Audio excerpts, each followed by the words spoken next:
al'ummar yankin na Udawa dai sun ce akalla garuruwa 34 ne 'yan bindiga suka tarwatsa saboda hauhawar hare-hare a yankin da yanzu dai suka zama 'yan gudun hijira. Inna lillahi wa inna ilaihi raji'una. To jama'a, kun dai ji halin da talakawan yankin Kaduna suka shiga. La haula wala quwwata illa billahi al-aliyyil azim. To mai sauraro, idan wannan shine zuwanka na farko wannan channel tamu mai albarka, ka taimaka ka danna mana subscribing sannan ka danna mana alamar kararrawa kamar haka.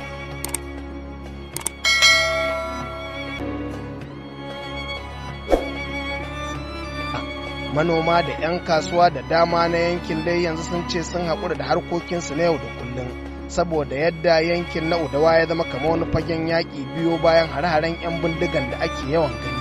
Yanzu ba akwai mutane ƙauyuka 34 suna nan Udawa ba su koma garinsu ba, da an ga kama su ake a kashe waɗansu kuma a kina ginin su. Wuri ya lalace ba a zuwa gona, amfanin mutane gaba da lalacewa kiran kai. A taimaka ma a haɗa kai da mutanen ƙasa in ana so a yaki mutanen nan. Kana magana da Aliyu da gaskiya muna neman taimako wajen gwamnati ta taimaka mana saboda hanyar nan daga nan zuwa Kinnin Gwari ma ya zama na biyo sai dai duk wanda ya bi ya sai da rayuwar shi ne sai abin da Allah ya da shi. To jami'an tsaron ma ba sa titi ma balantana a gona amma akwai sa cikin garin Udawa. A hanyar yanzu ba tsakanin da Allah hanyar gona da ina ne duk yanzu muna ɗarɗarni. A kai sani kayan kaina nan na haɗu da su. Wato ana maganin su kenan wa'annan masu sace mutanen. Ai inda za ka yi nisa hanyar gona inda yake da dajin nan za ka gan su. Ana magana cewa jami'an tsaro ba su san ina inda mutanen suke ba suna cikin daji. Kenan ashe da za a zo gurin ku su sanar da ku kai su. Sosai ko yanzu kamar wanda suke yin aiki ai akwai wanda yanzu za su haɗa kai da su a ce gwamnati za ta sa su a ciki. Insha Allah duk inda ake zo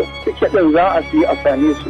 Gwamnatin jihar Kaduna dai ta sha shan alwashin shawo kan wannan matsala ta hauhawar hare-hare na 'yan bindiga a yankunan karkara, musamman ganin yadda hare-haren ke neman ganin sun kawo cikas a bangaren noma.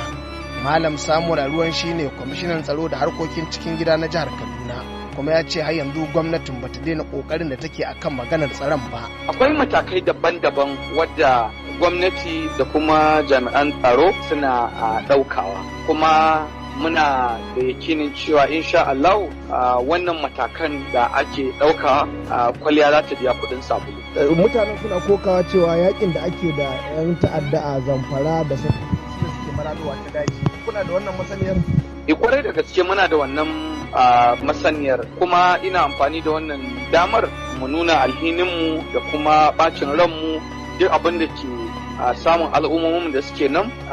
Mai girma gwamna yana sane, kuma kamar yadda na faɗa akwai dabaru daban-daban wadda insha Allah za a gan